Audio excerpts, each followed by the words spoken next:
सदर प्रणाम। मैं हूं हिमांशु द्विवेदी और स्वागत है आपका हमारी खास स्पीकर चर्चा में। चर्चा के तहत एक बार फिर वापस हम राजनीतिक चर्चाओं से हटकर उस विषय पर बातचीत करने के लिए तत्पर होते हैं जिसने पूरी दुनिया को हलाकान किया हुआ है। पिछले 2 साल से कोरोना हमारी जिंदगी का अभिन्न हिस्सा बना हुआ है और हमारी जिंदगी का समस्या भी बना हुआ है। कोरोना के चलते हमारे दैनिक दिन की व्यवस्थाएं जिस प्रकार से प्रभावित हुई हैं, उसके संदर्भ में जितना कुछ भी कहा जाए वो कम है। हर बार उम्मीद करते हैं कि अब जल्द ही हमें इससे निजात मिलेगी, लेकिन कुछ समय राहत से गुजरता नहीं है। एक नई लहर हमारी ज़िंदगी में दस्तक देती है और सब कुछ तहस नहस कर देती है। दुनिया के तमाम देश चौथी, पांचवी, छठवीं लहर से जूझ रहे हैं, पर हिंदुस्तान के संदर्भ में बात करें तो इस समय हम तीसरी लहर का सामना कर रहे हैं। तीसरी लहर के तहत तमाम चिकित्सक ये बता रहे हैं कि संक्रमण तेज गति से नहीं बल्कि बहुत तेज गति से फैल रहा है। पहली और दूसरी लहर के मुकाबले संक्रमण की रफ्तार 3 गुना, 4 गुना, 5 गुना बताई जा रही है, लेकिन सच इससे भी ज़्यादा भयावह है। अगर संक्रमण की बात करें तो वर्तमान में जो संक्रमण से जुड़े हुए केसेस 2.5 लाख, 3 लाख, 3.5 लाख प्रतिदिन के हिसाब से हमें बताए जा रहे हैं, वास्तविकता उससे कहीं बहुत ज़्यादा की है। लेकिन ओमिक्रॉन संक्रमण के बाद जो बदलाव आया है देश के संदर्भ में वो ये है कि लोग अब टेस्ट कराने के लिए बहुत इच्छुक नहीं है। इच्छुक इसलिए नहीं हो रहे हैं क्योंकि लोगों को लग रहा है कि जान का जोखिम नहीं है। लोगों को लग रहा है कि एक सामान्य बुखार आता है, गला दुखता है, आवाज़ निकलना बंद होती है, लेकिन 3-4 दिन में हाथ पैर अपने आप ही ठीक होने लगते हैं, बुखार उतर जाता है और हम वापस ठीक हो जाते हैं। तो कुल मिलाकर सच ये है कि हमें अपने बीच का हर तीसरा आदमी इस समय संक्रमित दिखाई दे रहा है। उस हिसाब से सरकारी आंकड़े टेस्ट के आधार पर भले ही 2.5 लाख और 3 लाख की बात करें, पर प्रतिदिन ये आंकड़ा अगर 30 लाख, 40 लाख भी हो तो उससे इनकार नहीं किया जाता। लेकिन इन सब के बीच में एक जो आशा भरी खबर है वो ये है कि तमाम चिकित्सा विशेषज्ञ कह रहे हैं कि ये अब इस महामारी के समाप्ति का संकेत है। बड़े पैमाने पर लोग जो संक्रमित हो रहे हैं वो छोटी सी तकलीफ के साथ अपने अंदर पर्याप्त एंटीबॉडीज विकसित करने में कामयाब हो रहे हैं और इसका नतीजा कुल मिला के मास्क की हमारी ज़िंदगी से समाप्ति और एक सामान्य दिनचर्या में वापसी के तौर पर होगी। क्या वाकई ऐसा है? इसी पर हम बात करेंगे। 4 चिकित्सा विशेषज्ञ हमारे साथ इस चर्चा का हिस्सा बनने के लिए मौजूद हैं, जो वर्तमान की और भविष्य के संदर्भ में क्या कुछ चुनौती हमारे बीच में रहने वाली है इस पर बात करेंगे। उनसे आपका परिचय कराएं और इस महत्वपूर्ण विषय पर कुछ गंभीर बातचीत करने की कोशिश करें। उसके पहले समय है आज के विचार सूत्र का। हमारा विचार सूत्र ये कहता है कि जिसके पास स्वास्थ्य है उसके पास आशा है, और जिसके पास आशा है उसके पास सब कुछ है। ये एक अरबी कहावत है। तो आशा ये सबसे महत्वपूर्ण चीज़ है। होप, उम्मीद, आशा। वो आशा ही हमें इस महामारी से लड़ने के लिए प्रेरित करी है। 2 साल से दुनिया अगर इस उम्मीद के साथ में है कि हम इस जंग को जरूर जीतेंगे तो उसके पीछे हमारा विश्वास है। तो क्या वो विश्वास हमारा कायम रह पाएगा? ये एक सवाल है। इस सवाल के आलोक में ही अपनी चर्चा को आगे बढ़ाते हैं। हमारे साथ इस चर्चा का हिस्सा बनने के लिए डॉक्टर अनिल गोयल साहब मौजूद हैं, जो इंडियन मेडिकल एसोसिएशन, जो देश में चिकित्सकों की सबसे बड़ी संस्था है, उसके सम्मानीय सचिव हैं। हमारे साथ डॉक्टर सरमन सिंह जी हैं। डॉक्टर सरमन सिंह चिकित्सा जगत का बहुत सम्मानित नाम है, पूर्व निदेशक हैं एम्स भोपाल के, अभी अभी सेवानिवृत्त हुए हैं, वह हमारे साथ हैं। डॉक्टर राजीव सूद हैं हमारे साथ, फाउंडर हैं डीन राम मनोहर लोहिया हॉस्पिटल के, और साथ ही डॉक्टर अतुल अग्रवाल जी, जो वायरोलॉजिस्ट हैं, पूर्व नेशनल कोऑर्डिनेटर ASV, वह भी हमारे साथ हैं। आप सभी का स्वागत है और चर्चा की शुरुआत डॉक्टर सरमन सिंह जी से करना चाहता हूं। खबरें हैं कि पूरी दुनिया में प्रतिदिन 30 लाख, 32 लाख लोग एक साथ संक्रमित हो रहे हैं। अमेरिका जैसे विकसित देश में 8 लाख के करीब आंकड़ा है। हिंदुस्तान के संदर्भ में मैंने जैसा जिक्र किया डॉक्टर सरमन सिंह साहब, शायद आप भी इत्तेफाक रखते होंगे कि हमारे बीच में बहुत संख्या में लोग अब संक्रमित तो हो रहे हैं, बुखार आ रहा है, पर टेस्ट नहीं करा रहे हैं। इसलिए नहीं करा रहे हैं कि उन्हें अब जान का जोखिम महसूस नहीं हो रहा है।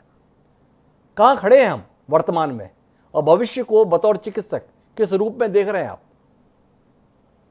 जी बिल्कुल, आपने सही कहा। हमने एक दिन पहले भी किसी दूसरे चैनल में हमने कहा था जी कि जितने हम जो डाटा आ रहा है, हमारा सरकारी जो डाटा है, उससे कई गुना हमारे यहाँ लोग संक्रमित हैं इससे। और बिल्कुल आपने बिल्कुल जैसा कहा वो बिल्कुल सत्य है कि बहुत सारे लोग कंप्लेसेंट, जिसको कहते हैं कि नहीं कुछ नहीं होगा, ये तो खांसी जुकाम बस है और कुछ नहीं होगा, तो टेस्ट कराने की जरूरत क्या है। दूसरा, लोग जो करा भी रहे हैं वो रैपिड एंटीजन टेस्ट करा रहे हैं, ज्यादातर होम केयर में होम टेस्ट करा रहे हैं। होम टेस्ट जितने भी रैपिड एंटीजन टेस्ट की जितनी किट्स हैं उनकी यूजुअली अबाउट 70-75% से ज्यादा किसी की सेंसिटिविटी नहीं है, तो 25% वहां भी हम मिस कर रहे हैं। उसके ऊपर से एक और मिसिंग का एक कड़ी बनती है कि अगर घर में टेस्ट कर रहे हैं तो वो एक्सपर्ट नहीं होते, किस तरह से स्वाब लिया जाएगा। उन्हें चाय पीने के बाद कर रहे हैं, स्वाब ले रहे हैं, कॉफी पीने के बाद कर रहे हैं, या कुछ ड्रिंक ले लिया है, या सुबह कर रहे हैं, शाम को कर रहे हैं, डायग्नल वेरिएशन जिसको कहते हैं, कि वो गले का ही स्वाब ले रहे हैं, तो वो भी वहां भी हम बहुत सारे केसेस मिस कर रहे हैं। तो अंततोगत्वा कहने का मतलब यही है कि हम जितने जो रिपोर्ट डाटा में जो आ रही है उससे कई गुना एक्चुअली इन्फेक्टेड लोग हैं। ये एक तरह से चिंता का विषय भी है। इसमें भी कुछ लोग डिवाइडेड हैं। कुछ लोगों का मानना ये है कि सरकार में भी और सरकार के बाहर भी कि नहीं, ठीक है, जो हो रहा है वो ठीक है।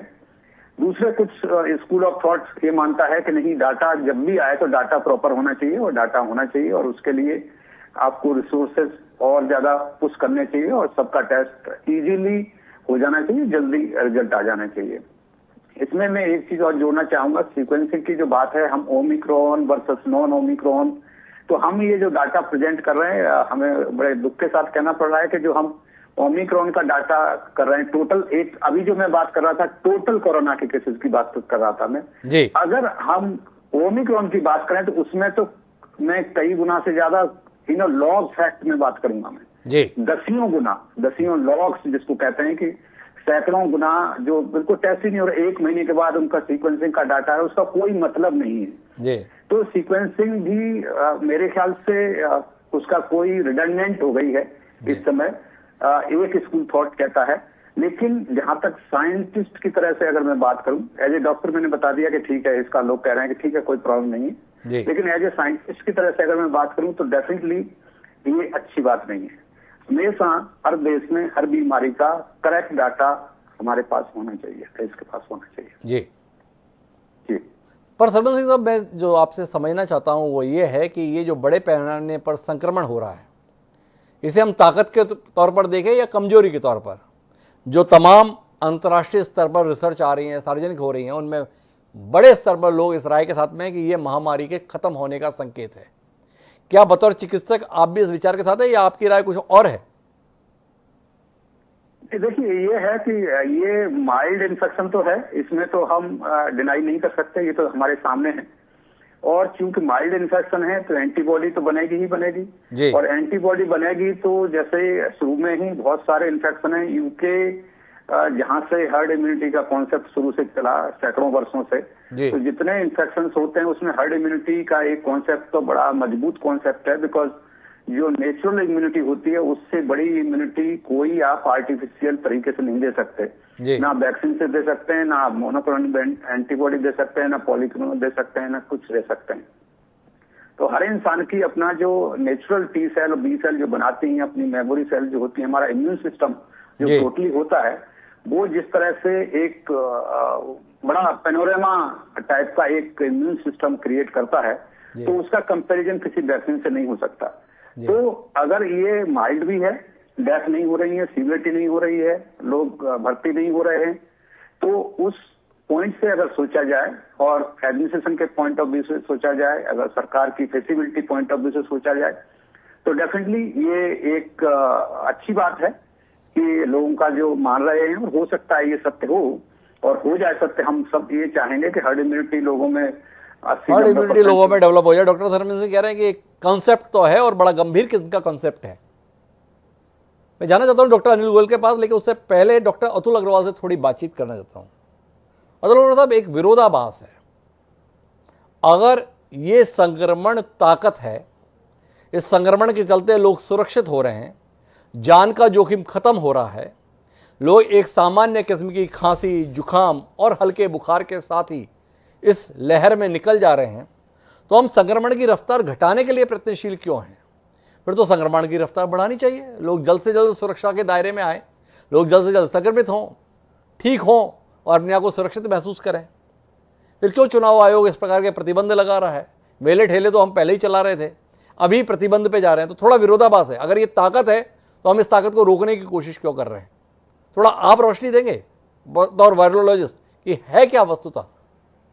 धन्यवाद डॉक्टर हिमांशु जी। सबसे पहले मैं डॉक्टर सरमन सिंह सर से क्षमा चाहूंगा, पिछली बार मैं कार में से प्रोग्राम कर रहा था, नाम का उच्चारण गलत हो गया, उसके लिए मैं हाथ जोड़कर डॉक्टर सरमन सिंह से क्षमा चाहता हूँ। डॉक्टर सूद और डॉक्टर गोयल सब मेरे पुराने मित्र हैं, उनको भी मेरा प्रणाम स्वीकार।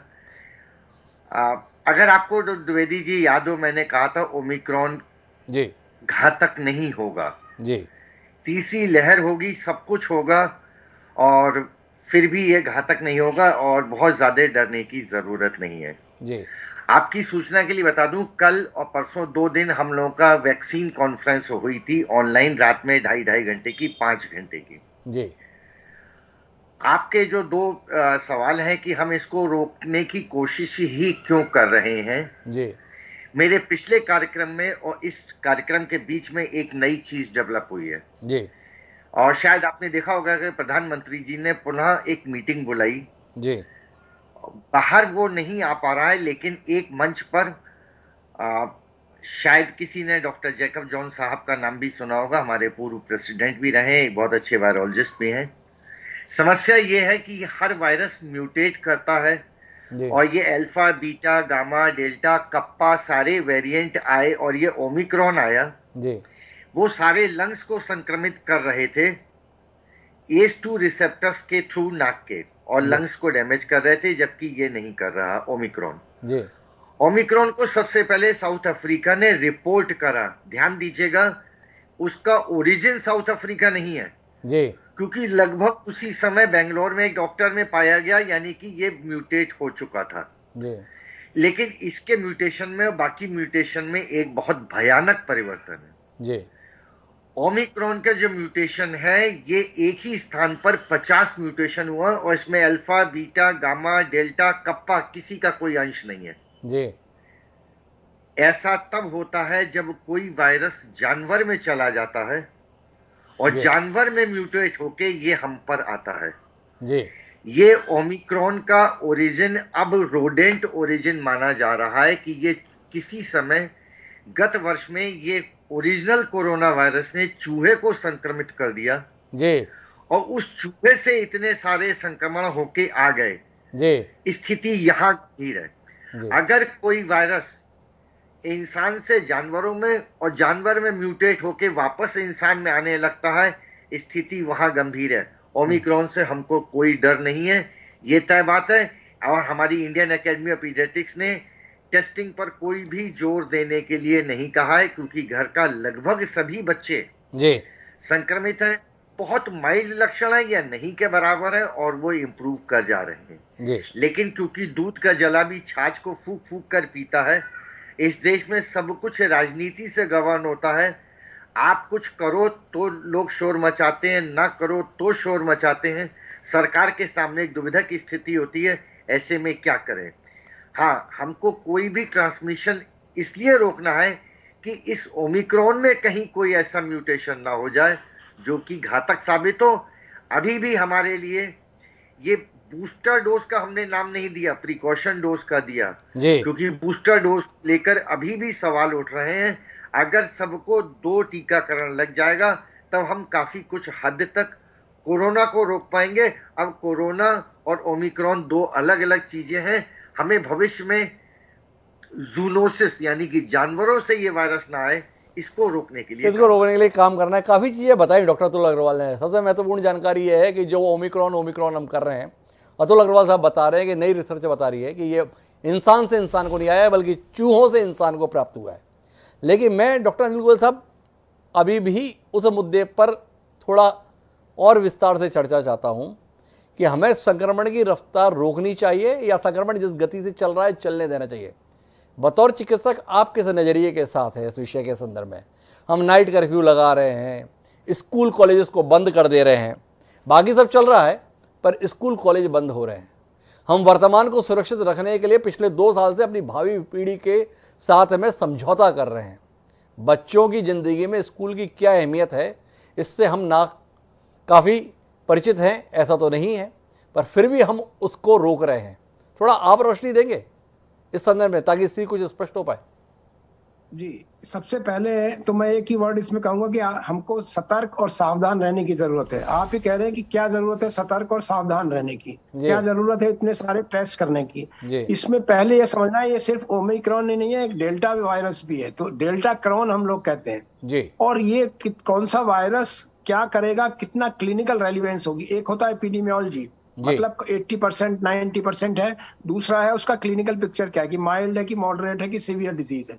आप अभी भी देख रहे हैं कि 30-40 लोग या कुछ 100 लोग पूरे देश में डेथ हो रही है, ये आप अभी भी देख रहे हैं। तो कौन ज्यादा बीमार होगा कौन नहीं बीमार होगा, ये मल्टीफैक्टोरियल है, किसकी इम्यूनिटी कम है किसकी ज्यादा है। और आप भी जब बीमार होते हैं तो आपको 7 दिन क्वारंटाइन में रहना पड़ता है। तो मैं तो नहीं चाहूंगा बीमार रहना, कि मेरे को माइल्ड होगी मॉडरेट होगी सीवियर, मेरे को डायबिटीज है, हाइपरटेंशन है, क्रॉनिक हार्ट डिजीज है। जैसे कि हमने देखा जो अभी दिल्ली का इन्होंने डिटेल दिया है पिछले 3 दिन की डेथ का, उसमें जितनी डेथ हुई 75% वो है जो अनवैक्सीनेटेड थे, उनको पहली बार इन्फेक्शन हुआ। तो किसकी डेथ हो जाएगी कौन सीरियस होगा वो क्लिनिकली हम नहीं कह सकते, इसलिए इसको रोकना जरूरी है। हाँ, ये आपने कहा अच्छा कि वैक्सीन द्वारा लगाने के बाद माइल्ड डिजीज हो जाएगी, तो कोई प्रॉब्लम नहीं है। लेकिन माइल्ड डिजीज भी अगर मुझे होगी तो मेरे को 7 दिन घर पर बैठना पड़ेगा, मेरी वर्किंग आवर्स खराब होते हैं। तो मैं इसको जो नेचुरल तरीके से जो चल रहा है उसको चलने दें। इसका मतलब ये नहीं है कि हम उसको रोके नहीं, या उसको कंट्रोल नहीं करें, या उसके लिए सावधानी नहीं रखें, या कोविड अप्रोप्रिएट बिहेवियर का इस्तेमाल नहीं करें। आपको याद होगा कि आपके पिछले भी जो डिस्कशन हम लोगों के साथ था, मैंने कहा था कि 15-20 जनवरी तक ये नीचे जाएगा और फरवरी मार्च में ये हो सकता है सीरो पॉजिटिविटी 90 to 100% हो जाए। और चूंकि लाखों जो टेस्ट हो रहे हैं उनमें 30% पॉजिटिव आ रहा है, लेकिन मुझे लगता है लाखों से कई लाख ज्यादा केसेस हैं। तो इसलिए जो नेचुरल प्रोसेस हो रही है उसको रोकना नहीं है, वो तो ठीक है, लेकिन सावधानी रखना इसलिए जरूरी है कि आपको कोई मॉडरेट या सीरियस बीमारी नहीं हो। अगर 60 साल से ज्यादा है, वैक्सीन लगा, उनको भी हो रहा है, अगर उनको हार्ट डिजीज है, लिवर डिजीज है, तो वो सीरियस भी हो सकते हैं। इसको हमें रोकना, चाहे वो 1% है, चाहे वो 1% है। अतुल अग्रवाल साहब ये कह रहे हैं, पर डॉक्टर राजेश सूद साहब मैं आपसे समझना चाहता हूँ, भाग्यशाली कौन है वर्तमान दौर में? जो संक्रमित हो रहा है वो भाग्यशाली है, जो अभी तक संक्रमित नहीं हुआ है वो भाग्यशाली है। इसलिए क्योंकि एक रिसर्च कह रही है कि जो संक्रमित हो गए और ठीक हो गए तो अब आप सुरक्षित हैं, कुल मिला के कोरोना को आप बाय बाय कहने वाले हैं। तो आपसे जानना चाहता हूँ कौन भाग्यशाली है, जो हो लिया संक्रमित, फुर्सत, या कुछ और? ये सामयिक चर्चा में है, और ये प्रश्न तो इंटरनेशनल क्वेश्चन बन गया है कि क्या होगा। पर मैं आपको एज ए मेडिकल कम्युनिटी, जैसे कि और भी एक्सपर्ट्स बोलेंगे या बोलते हैं, मैं आपको ये बता दूं, सबसे ज्यादा भाग्यशाली तो वो है जिसने वैक्सीन लगा ली हैं और जिनको बूस्टर मिल गया और जिसकी एंटीबॉडीज स्टेबल है। अगर आप ये मेंटेन करेंगे तभी आप देखिए दिल्ली के अंदर भी काफी 95-96% हमारे सीरो पॉजिटिव थे। कुछ एक्सपोजर से हुए थे, कुछ वैक्सीनेशन से हुए थे, पर फिर भी इन्फेक्शन हुआ। तो इन्फेक्शन होने वाले तो भाग्यशाली नहीं हो सकते। इन्फेक्शन होने वालों में तो नुकसान करंट भी होगा, और एक जो रिस्क है लॉन्ग कोविड का, जो अगले 3 महीने 6 महीने या रहेगा, और जिसमें कार्डियक इवेंट, हार्ट की डिजीज, डायबिटीज का खराब होना, ये सब कुछ होगा अगर आप इन्फेक्शन के बाद अपने आप को करते हैं। इसलिए बोला जाता है हर्ड इम्यूनिटी बेस्ट आती है आपकी वैक्सीन से। हर्ड इम्यूनिटी को इन्फेक्शन से लाएंगे तो वो भाग्यशाली बिल्कुल नहीं है। और दूसरी बात यह है कि हम अभी जो बोल रहे हैं, जैसे आज महाराष्ट्र से रिपोर्ट आई है कि उन्होंने जितनी जीनोम सीक्वेंसिंग की उसमें अभी भी डेल्टा जो है वो 2/3 है और ओमिक्रॉन 1/3 है, जितने सैंपल्स उन्होंने किए। और अभी आप नेट रिजल्ट भी देखें तो जो अभी डॉक्टर अनिल गोयल भी कह रहे थे कि कुछ स्टेबिलिटी दिखाई दे रही है कहीं कहीं, या कुछ कंट्रीज में भी दिखाई दे रही है। वो ऐसा वाकई में है या नहीं, अभी हमको समय लगेगा देखने में, क्योंकि जो 2 दिन पहले हमारे पास 5000 केस थे ओमिक्रॉन के, आज 6000 हैं। 5 दिन पहले 2000 केस थे। तो ओमिक्रॉन तो बढ़ रहा है, आपका जो भी स्टेबिलिटी है वो ओमिक्रॉन पे तो अप्लाई नहीं हो रही। डेल्टा की वेव का आने का अंदेशा पहले से था, 2 महीने पहले हम जानते भी नहीं थे कि ओमिक्रॉन आएगा, और अभी मैं आपको बताऊं कि जैसे डेल्टा में 10-15 वेरिएंट्स आ गए थे, 10-15 लिनिएजेस आ गई थी, अभी ओमिक्रॉन में आने शुरू हो गई हैं। आज से 10 दिन पहले हम बात कर रहे थे 2 लिनिएजेस हैं, आज बात कर रहे हैं 3 लिनिएजेस आ सकती हैं, हो सकता है और भी आ जाए और इनमें से कोई विरुलेंट हो जाए। तो जितने ज्यादा लोग इन्फेक्टेड होंगे उतने ज्यादा चांसेस ये भी रहते हैं, ऐसा नहीं है कि सब संक्रमित हो जाएंगे तो ठीक हो जाएंगे। जब नंबर बहुत बड़ा हो जाएगा और उसमें से कोई ऐसा वेरिएशन हो गया जो विरुलेंस बढ़ जाएगी। आप देखिए जो स्पेनिश फ्लू हुआ था उसकी फर्स्ट वेव के कंपैरिजन में जो सेकंड वेव थी उसमें बहुत जबरदस्त तबाही हुई थी, सबसे ज्यादा मौतें हुई थी, और जो फिर 1919 के समर के अंदर जाके वो स्टेबल हुआ। तो ये वेरिएशंस किसी भी तरफ जा सकते हैं, ये इनसिग्निफिकेंट हो सकते हैं, ये पहले से हल्के हो सकते हैं, जैसे ओमिक्रॉन है। ओमिक्रॉन हार्मलेस नहीं है पर पहले से हल्का सिम्टम्स की वजह से। लॉन्ग कोविड में क्या होगा वो हमको 6 महीने बाद वो 6 महीने बाद पता चलेगा। पर डॉक्टर राजीव सूद, आपसे एक सवाल करना चाहता हूँ। इतनी पूरी आपने जो बातें बताई, आपने कहा कि 1/3 ओमिक्रॉन है, 2/3 अभी भी डेल्टा है, पर डेल्टा तो हमारे बदन में सेरन पैदा कर देता है। डेल्टा की तबाही को हम भूल नहीं पाते हैं। अस्पताल भरे भरे पड़े थे, गलियारे में भी पैर रखने की जगह नहीं थी। इतनी बड़ी संख्या में केसेस आ रहे हैं।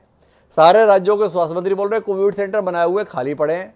अस्पतालों में 80%, 85%, 90% बेड खाली पड़े हैं।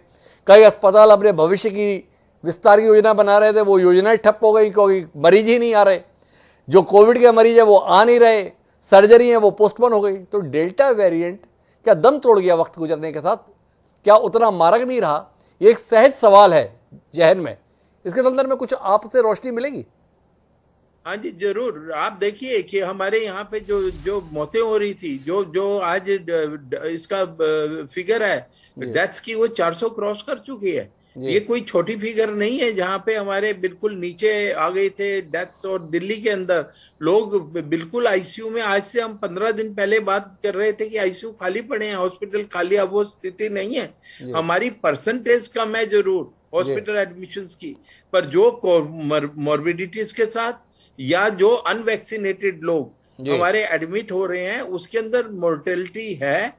वेंटिलेटर पे जितने लोग थे उसके अंदर ये भी देखा गया कि ज्यादातर लोग जो हैं वो अनवैक्सीनेटेड थे और हाई मॉर्बिडिटी के साथ थे। और 2 चीजें हैं कि कोरोना की वजह से डेथ हो रही है या कोरोना के साथ डेथ हो रही है। ऐसा है कि और कोमॉर्बिडिटीज के साथ लोग जो एडमिट हो रहे हैं उनमें हॉस्पिटल में कोरोना पॉजिटिव पाया जा रहा है। इसमें हम ये नहीं बोल सकते हमारा एक प्राइमरी कॉज ऑफ डेथ होता है और एक सेकेंडरी। तो कोरोना के साथ उनकी डेथ हुई या कोरोना की वजह से डेथ हुई, ये एक अलग सवाल है।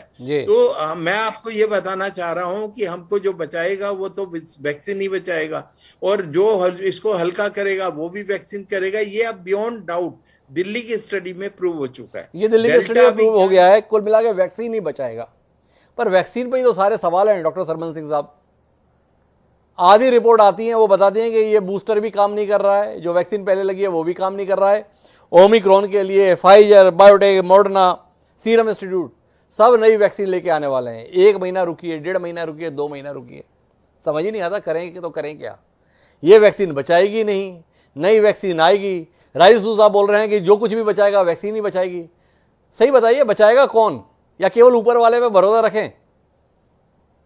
नहीं, देखिए बचाने के लिए तो सबसे अच्छा तो मास्क है। मैं हमेशा कहता हूँ सोशल वैक्सीन का काम करता है, बाकी सब इंडिविजुअल वैक्सीन होती हैं। लेकिन साइंटिफिकली अगर वैक्सीन की बात की जाए तो वैक्सीन बचा तो रही हैं, उतनी इफेक्टिव नहीं है। डेफिनेटली डेथ से बचा रही हैं, सीवियरिटी से बचा रही हैं, आईसीयू में जाने से बचा रही हैं, वेंटिलेट नहीं करना पड़ा, बिल्कुल सही सब लोग बता रहे हैं। और जहां तक जो डाटा की जो बात है, मेरे ख्याल से उस पर कंट्रोवर्सी करने का कोई पॉइंट नहीं है। बट हमारा मानना यह है कि हम एपिडेमियोलॉजी के पॉइंट ऑफ व्यू से देखें कि इंडिया में इस समय डोमिनेंट जो है 80 to 90% ओमिक्रॉन है। हम एक साइड में रख देते हैं, हम सीक्वेंसिंग के क्या डाटा आ रहे हैं, कब कलेक्ट किए थे सैंपल्स, बहुत पहले 1 महीने बाद सैंपल्स की रिपोर्ट आ रही है। सीक्वेंसिंग की हालत यह है डॉक्टर सरमन सिंह साहब, छत्तीसगढ़ के स्वास्थ्य मंत्री TS सिंहदेव साहब संक्रमित हुए, संक्रमित हो गए, वो ठीक भी हो गए, उसके बाद में खबर आई कि उनको ओमिक्रॉन था। तो ये तो हमारी जांच रिपोर्ट की वास्तविक हैसियत है। एक प्रदेश का स्वास्थ्य मंत्री किस वेरिएंट से संक्रमित हुआ है, इसकी रिपोर्ट आने में भी 10 दिन से ज़्यादा का समय लगा है। तो ओमिक्रॉन के 5000 केसेज है या 6000 केसेज है, पहले तो ये पता करना पड़ेगा कि 2.5 लाख केसेज में उनकी जीनोम सीक्वेंसिंग हुई कितनी है। तो इसलिए वो डाटे के तो कोई मायने नहीं है किससे हुए हैं। महत्वपूर्ण ये है कि ये विरोधाभास आधी वैक्सीन कंपनियां चिल्ला चिल्ला के काम नहीं कर रही है, हम नई वैक्सीन लेके आने वाले हैं, वो इस पर भी प्रभावी होगी। इसके संदर्भ में बतौर चिकित्सक आप क्या कहेंगे?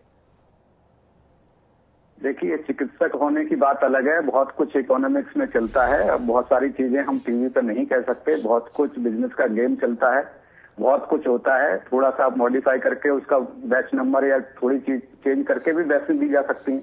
तो बहुत कुछ, देखिए स्कूल ऑफ थॉट में उनको एंडोर्स नहीं कर रहा, बट आजकल आप सभी सोशल मीडिया पर पढ़ते हैं, बहुत सारे लोग बहुत कुछ क्रिटिसाइज कर रहे हैं। वैक्सीन के लिए भी बिजनेस इसमें कितना मॉड्यूल चल रहे हैं, सारी चीजें चल रही हैं।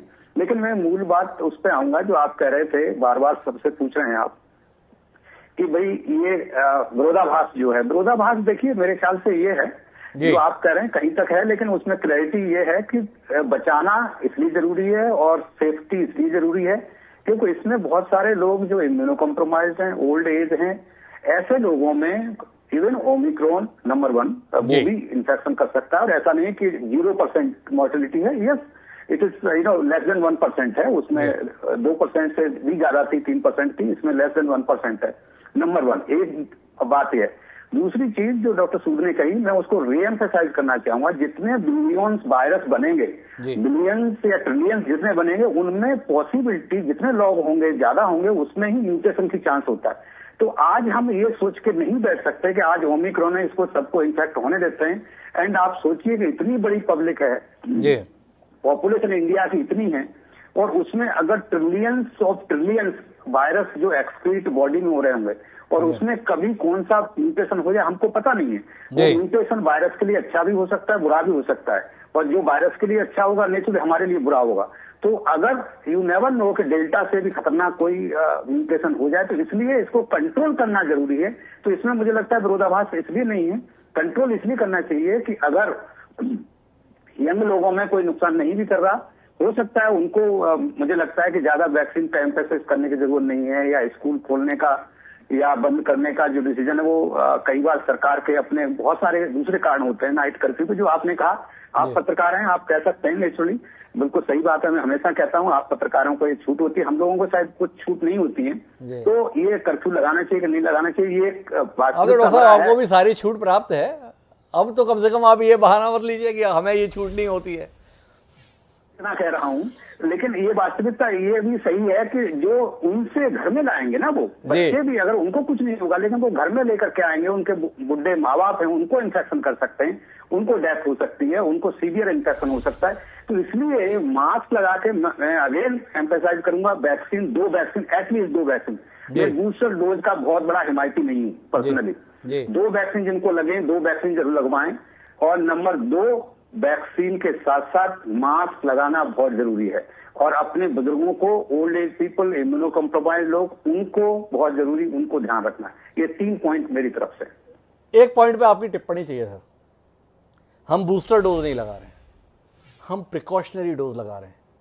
क्या नाम बदल देने से, कि आप किस नाम से डोज को पुकार रहे हैं, उससे उसकी मारक क्षमता बढ़ जाती है? कि अगर आपने उसे हिमांशु के नाम से बुलाया तो वो इतना असर नहीं करेगा, अगर डॉक्टर सरमन सिंह के नाम से बुलाया तो वो कमाल कर देगा।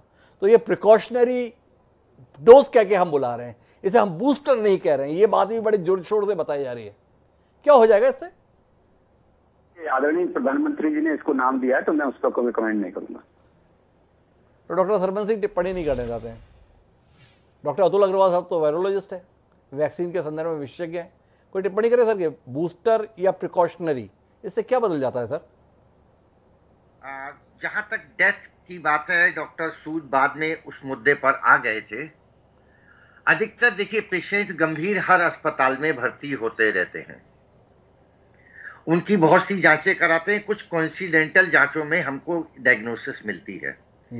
जो भी गंभीर होता है उसमें क्योंकि संक्रमण ओमिक्रॉन का बहुत ज्यादा तेजी से फैलता है, उसके अंदर उनका भी ओमिक्रॉन या कोरोना पॉजिटिव आ रहा है। अब क्योंकि उनका कोरोना पॉजिटिव आ गया, इसलिए अगर उनकी डेथ होती है तो वो लेबल हो जाती है ये कोविड रिलेटेड डेथ है, कोविड कॉज नहीं है। कॉज ऑफ डेथ तो हमेशा कार्डियोरेस्पिरेटरी फेल्योर या सिस्टमिक फेल्योर या मल्टी ऑर्गन फेल्योर। मेरे ही एक डॉक्टर फ्रेंड के फादर की कल डेथ हुई, वो डायलिसिस पे लगातार थे जी। हम मालूम था 2 महीने से सीरियस है, लेकिन कल उनकी डेथ हो गई, पर उस समय वो कोविड पॉजिटिव पाए गए जी।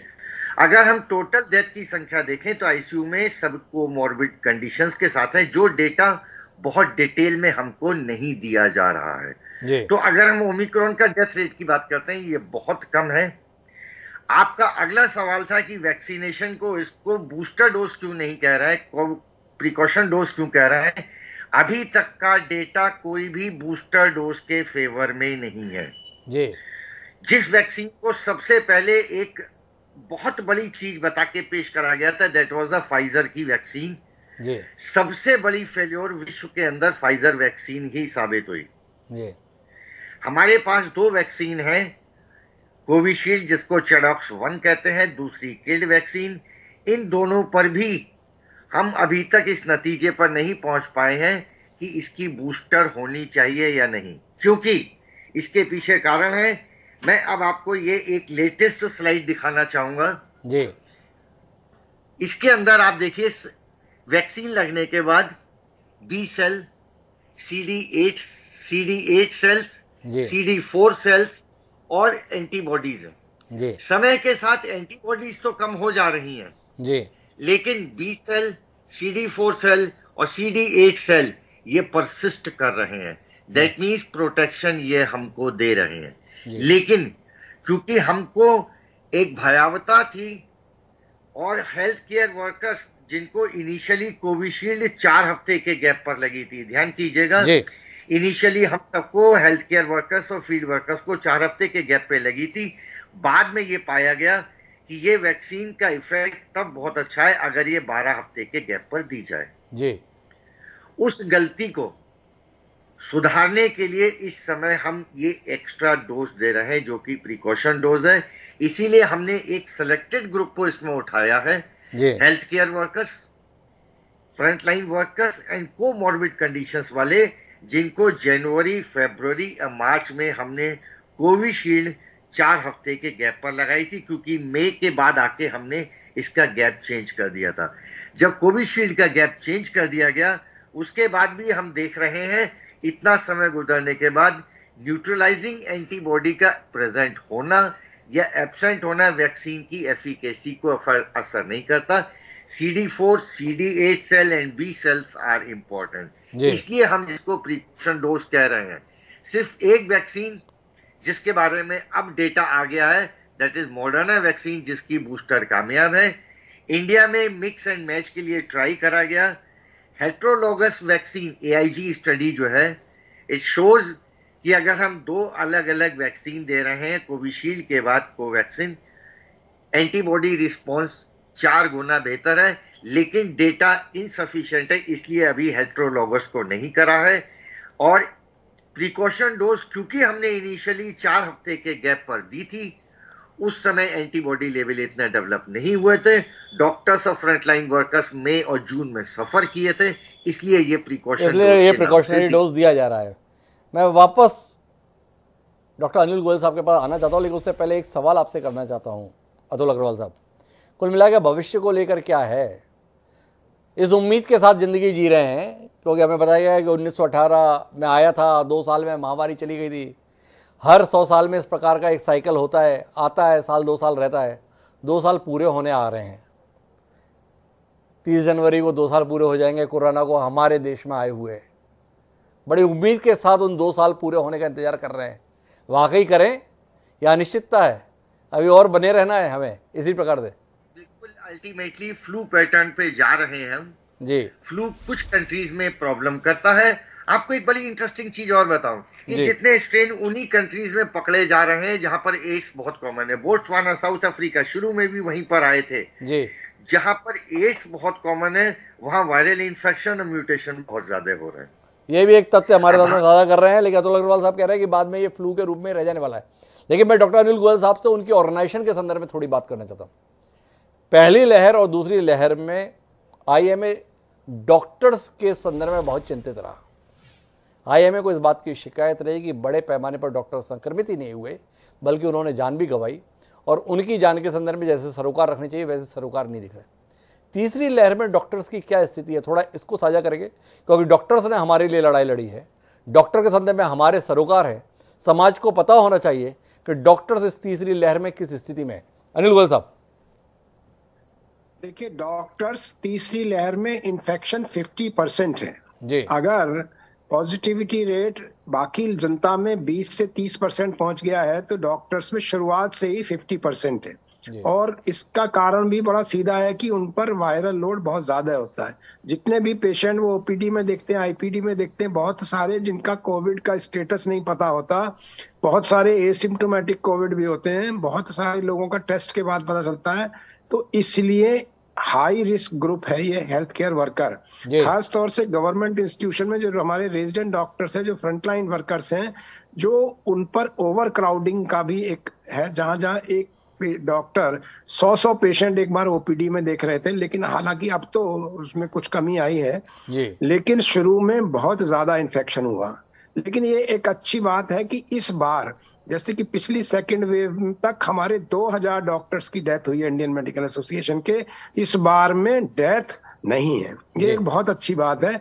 माइल्ड डिजीज है, नॉर्मली 2-3 दिन बुखार रहने के बाद 7 दिन क्वारंटाइन के बाद, इसीलिए वापस वो ज्वाइन भी कर पा रहे हैं। ये भी आप देख रहे होंगे आईसीएमआर ने भी गाइडलाइन सारी की सारी बदल दी। पहले क्या था कि 2 हफ्ते काम करते थे या 1 हफ्ते काम 1 हफ्ते रेस्ट, इस तरह था। अब की बार कोई रेस्ट नहीं, अगर आपको पॉजिटिव भी है, माइल्ड मॉडरेट डिजीज भी है, तो 7 दिन बाद आप ज्वाइन कर सकते हैं अगर 3 दिन बुखार नहीं हो। तो इस तरह से मैं कहूंगा कि जो हमारे हेल्थ केयर वर्कर्स को, उसको वैक्सीनेशन का बहुत बड़ा रोल रहा है उसमें।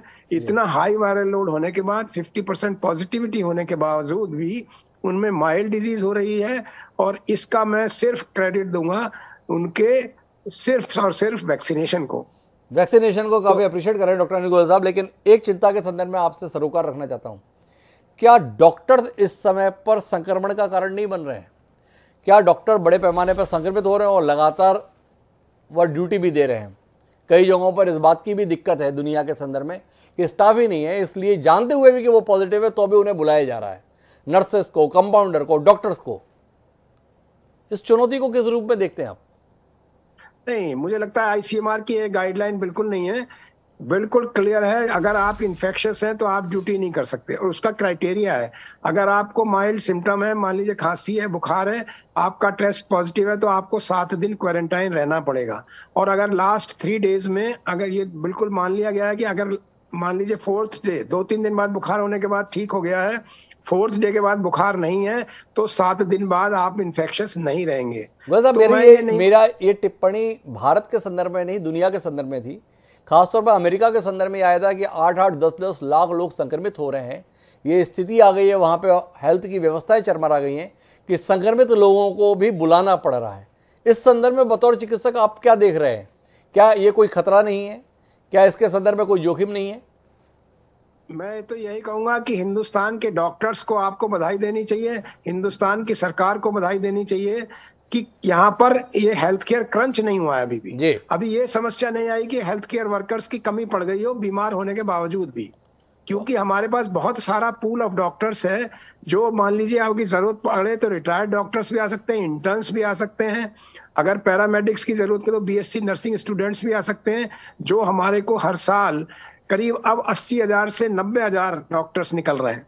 तो मुझे, और फिर पीजी नीट के बच्चे हैं वो भी वेट कर रहे हैं। तो इस तरह से हमारे हेल्थ केयर वर्कर्स की प्रॉब्लम नहीं है, हमारे पास पूल ऑफ डॉक्टर्स है। हमारा चिकित्सा सिस्टम अभी तक धराशायी नहीं हुआ है, इसके लिए वो डॉक्टर्स को भी बधाई देना चाहते हैं, सरकार को भी बधाई देना चाहते हैं। लेकिन मैं डॉक्टर राजू सूद आपसे उस चिंता के संदर्भ में बात करना चाहता हूँ जिसमें हम हिंदुस्तान के लोग खासे महारत हैं। हम में से हर दूसरा आदमी अपने आप में डॉक्टर होता है, हर आदमी के पास में जहन में दवाई होती है, ये हो गया, आप अपनी तरफ से ले लो, डॉक्टर को दिखाने की जरूरत क्या है। और वर्तमान तीसरी लहर में ऐसे डॉक्टर बहुतायत में हम अपने आसपास देख रहे हैं। हर कोई एडवाइस कर दे रहा है, पैरासीटामोल ले लो, डोलो ले लो, कॉम्बीफ्लेम ले लो, टेस्ट कराने की जरूरत नहीं है, 2-3 दिन में ठीक हो जाओगे। कितना ठीक है ये? इस तरीके का नजरिया, इस तरीके का रवैया कितना उचित है? देखिए, मैं आपको कुछ जो प्रश्न उठे हैं अभी डिस्कशन में, मैं उसके ऊपर आपके इस प्रश्न सहित कुछ कमेंट करना जरूर चाहूंगा। सर। सबसे पहले तो मैं आपको यही बता दूं कि प्रिकॉशनरी डोज इसलिए बोला जा रहा है इसको, जो कि हम लोग प्रधानमंत्री जी ने भी बोला, क्योंकि हम सबको नहीं दे रहे हैं, बूस्टर सबको दिया जाता है और ये सिर्फ हाई रिस्क हाई एक्सपोजर और एक पर्टिकुलर एज के बाद दे रहे हैं। और अगर बूस्टर आप डिक्लेयर करेंगे आपको सबको देना पड़ेगा, इसमें कोई खास फर्क नहीं है। हम इसको प्रिकॉशनरी दे रहे हैं। जो मेरे जहन में आया मैंने कहा आपको मैं शेयर करूं। बहुत सुंदर। दूसरी बात यह है कि जो डॉक्टर्स के बारे में है, मैं अपना एग्जांपल आपको दो दूंगा जी। और पहला एग्जांपल तो यह है कि हमारे हॉस्पिटल में अभी 2 दिन पहले किडनी के कैंसर का ऑपरेशन होने लगा और वो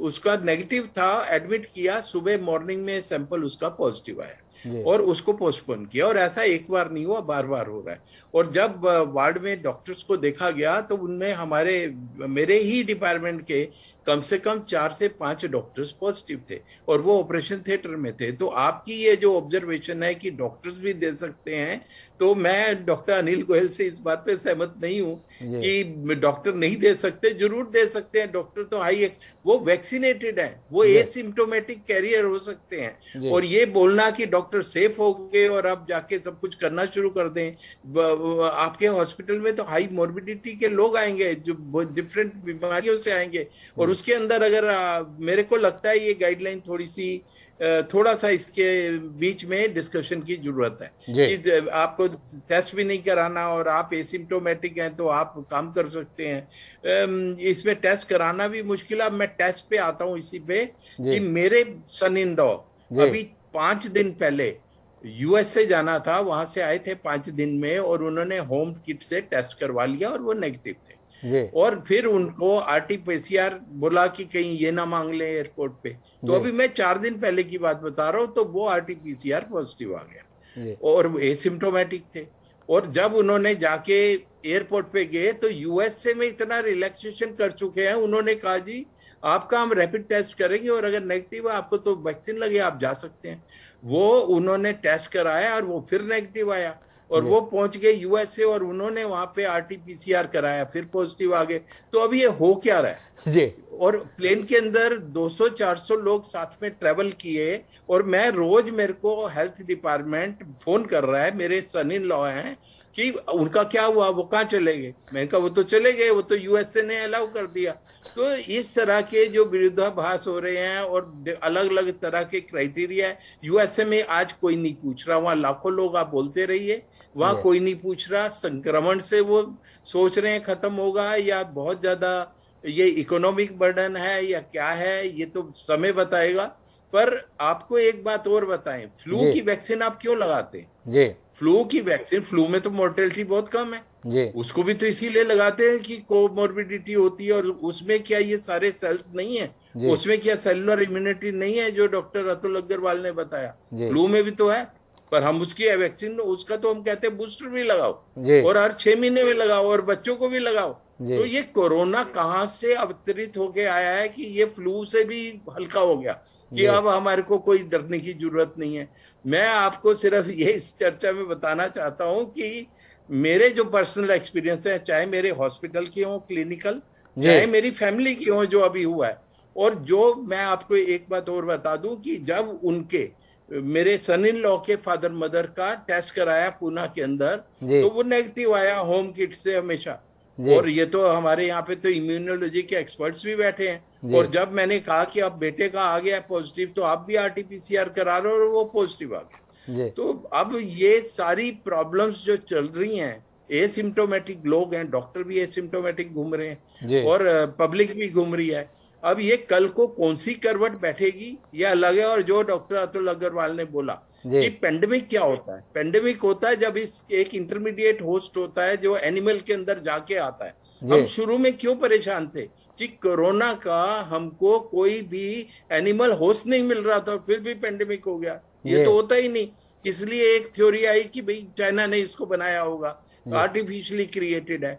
पर अब जितने वेरिएंट आ रहे हैं वो तो वेरिएंट फिर से एनिमल में जाके फिर से विरुलेंट हो सकते हैं। तो ये चीजें मानना बिल्कुल अलग है। जैसा डॉक्टर सरमन सिंह जी ने बताया कि सबसे बड़ी सोशल मेडिसिन, हमारे सोशल वैक्सीन जो है वो मास्क है, और दूसरी है आप अपने ये वैक्सीन लगवाइए जो इसको हल्का करेंगे। और जब तक नेजल वैक्सीन नहीं आती, जब तक आप देखिए हमारी एंट्री पॉइंट हमारे नोज, थ्रोट और आईज हैं सबसे ज्यादा, और उसमें बार बार हाथ मत लगाइए मुंह पे, मास्क पहनिए। और दूसरी बात कि जब ये आएंगी तो इम्यूनोग्लोबुलिन ए पैदा होता है, एंटीबॉडी, और वो एंट्री पे ही रेप्लिकेशन को रोक देता है। वो हमको इससे और आगे ले जाएगा। तो वैक्सीन की रिसर्च तो जरूरी है, हमको नई वैक्सीन चाहिए। पहले भी कहा गया था कि अगर कोई नया वेरिएंट आ गया तो नेशनल इंस्टीट्यूट ऑफ वायरोलॉजी जो पुणे के अंदर है वो 1 महीने के अंदर आपको वैक्सीन बना के दे देगा। तो अगर कंपनीज कह रही हैं कि हम वैक्सीन बनाएंगे, और फ्लू के अंदर आप कम मोर्टेलिटी के बाद भी, बहुत कम मोर्टेलिटी के बाद भी आप बूस्टर्स भी लगा रहे हैं, तो हमको कोरोना में एजिटेशन क्यों है? हमको इसको पेंडेमिक कोरोना में एजिटेशन क्यों है? लेकिन राजेश साहब, आपने एक पहलू बहुत अच्छे से हमें समझा दिया, लेकिन जो आम जनता के बीच चलन है वो विषय अनछुआ रह गया। मेरा सवाल था, हमारे बीच में हर दूसरा व्यक्ति जो डॉक्टर हो रखा है, जो बुखार आने पे बता रहा है कॉम्बिफ्लेम लो, पैरासीटामोल लो, क्रोसिन ले लो, इसके संदर्भ में कुछ कहेंगे? हम 2 वेव में एक चीज तो हमारे को सोशल मीडिया, डॉक्टर सब समझा चुके हैं कि क्रोसिन जो है वो थोड़ी सेफ है। क्रोसिन जो है पैरासीटामोल ओवर द काउंटर मिल जाती है, और आप फ्लू में भी देते हैं, किसी भी बुखार में भी देते हैं, और इसको भी ये एक बुखार है तो आप इसको दे सकते हैं। कोई भी दवाई बिना प्रिस्क्रिप्शन के नहीं देनी चाहिए। लोगों के ये भी समझ आ चुका है स्टेरॉइड्स नहीं देने हैं बिना प्रिस्क्रिप्शन के, बिना एडवाइस के। और मैं समझता हूँ कि स्टेरॉइड्स जो हमारे नीम हकीम डॉक्टर्स हैं, गली गली में झोला छाप हैं, उन्होंने भी देने बंद कर दिए हैं। तो एक ये अच्छी है, और इसलिए हम ब्लैक फंगस और येलो फंगस और वाइट फंगस अब नहीं देख रहे हैं। तो इस तरह की अवेयरनेस तो इवॉल्व होती जाएगी। और क्रोसिन एक ऐसा है कि बुखार के लिए दिया जाता है, और 2 से 3 दिन के अंदर अगर आपका बुखार खत्म हो जाता है, जैसा डॉक्टर अनिल गोयल ने बताया कि आपको 5 दिन के बाद, कोरोना सरवाइव नहीं करता, अगर पॉजिटिव भी आ रहा है तो आप एसिम्प्टोमेटिक है, आपके शरीर में वो डेड वायरस है जो बार बार आ रहा है। तो ये विटामिन और पैरासीटामोल आप दे सकते हैं थोड़े बहुत प्रिकॉशंस के साथ, पर आप इसको बाकी की दवाइयां, एंटीबायोटिक समझ चुके हैं, और समझाने की जरूरत नहीं है। वायरस एंटीबायोटिक से नहीं मरता। तो इस तरह ये चीजें इवॉल्व हो रही हैं, समझ इवॉल्व हो रही है, और हमको ये समझना पड़ेगा कि इस वायरस को हल्के में नहीं लेना है, ये पेंडेमिक हो या एपिडेमिक हो। हम आज भी चर्चा करते हैं कि HIV ज्यादा खतरनाक होता जा रहा है या कम खतरनाक होता जा रहा है। तो ये कोरोना कहाँ से अवतरित हुआ है कि अभी ओमिक्रॉन आ गया और पेंडेमिक खत्म हो जाएगा? पेंडेमिक खत्म हो जाएगा, ये डॉक्टर राजेश सूद साहब का कहना है कि गंभीरता से लेने की जरूरत है। मुझे डॉक्टर सरमन सिंह के पास जाना है, लेकिन डॉक्टर अतुल अग्रवाल साहब को हस्तक्षेप करना चाह रहे थे जब डॉक्टर राजेश सूद कह रहे थे। एक बार डॉक्टर अतुल अग्रवाल जी का हस्तक्षेप सुनते हैं और फिर सरमन सिंह साहब से उस विषय पर बात करने जाते हैं जहां पर डॉक्टर राजेश सूद ने बात को छोड़ा है। जी अतुल जी।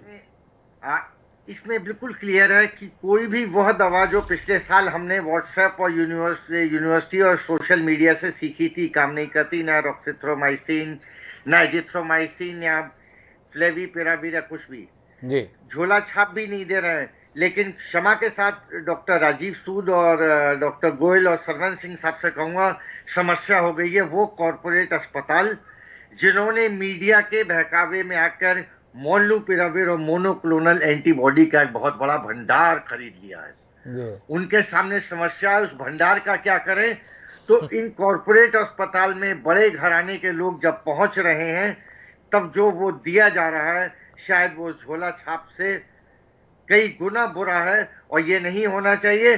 कोई भी नई दवा आती है उसके ऊपर इतने प्रोग्राम टीवी में चल जाते हैं कि लोग उसको रामबाण या संजीवनी बूटी समझने लगते हैं। मोलनुपिराविर और मोनोक्लोनल एंटीबॉडी के बड़ी महत्वपूर्ण टिप्पणी डॉक्टर अतुल अग्रवाल साहब ने की है। इस प्रकार के खेल में पड़ने की जरूरत नहीं है, अपने आप को समझदार बनाए। जो डॉक्टर राजीव सूद साहब ने कहा क्रोसिन सेफ है, 2-3 दिन में अगर आप ठीक हो रहे हैं तो ठीक है, अन्यथा डॉक्टर के परामर्श पर जाएं।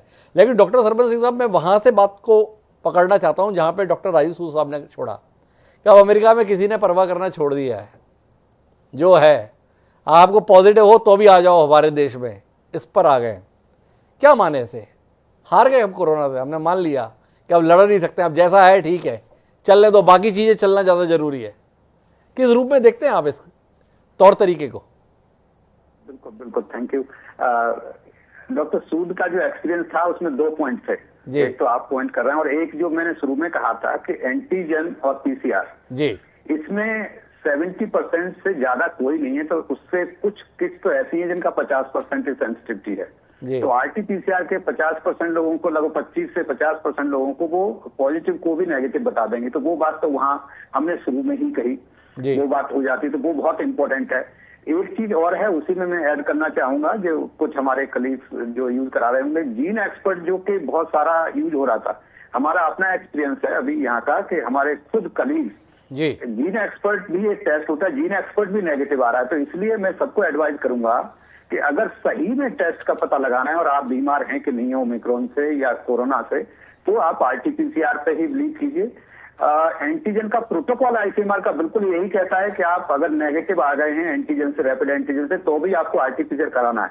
लेकिन जैसा डॉक्टर सूद का एक्सपीरियंस था, वो बिल्कुल कई बार नहीं कराते हैं।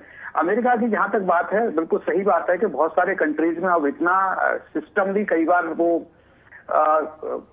जिसको कहेंगे हम कि थक चुका है जी। और जैसे 10-10 लाख अमेरिका में 10-10 लाख, लगभग 10-11 लाख तक का रिकॉर्ड उनका जा चुका है, 10 लाख प्लस का उनका रिकॉर्ड हो चुका है, एक दिन में इतने केसेस हो गए। तो वहां भी सिस्टम पैरालाइज होने लगा है। तो वो काफी हद तक कंप्लेसेंसी वहां भी आ गई सिस्टम में कि ठीक है अब तो ये सब में फैल ही गया है, अब माइल्ड है, कुछ नहीं होगा। तो आई थिंक हमें कहीं तक, मेरा मानना, मैं as a doctor, as a administration के पॉइंट ऑफ व्यू से कहूँ तो बिल्कुल सही लगता है। गवर्नमेंट के पॉइंट ऑफ व्यू से कहें कि बिल्कुल छोड़ दीजिए और खासतौर से यंग लोगों को छोड़ दीजिए। बट मैं अगेन एज ए साइंटिस्ट कहूंगा कि ये यू नेवर नो, जितने ज्यादा लोग इन्फेक्ट होंगे म्यूटेशन के चांसेस ज्यादा हैं।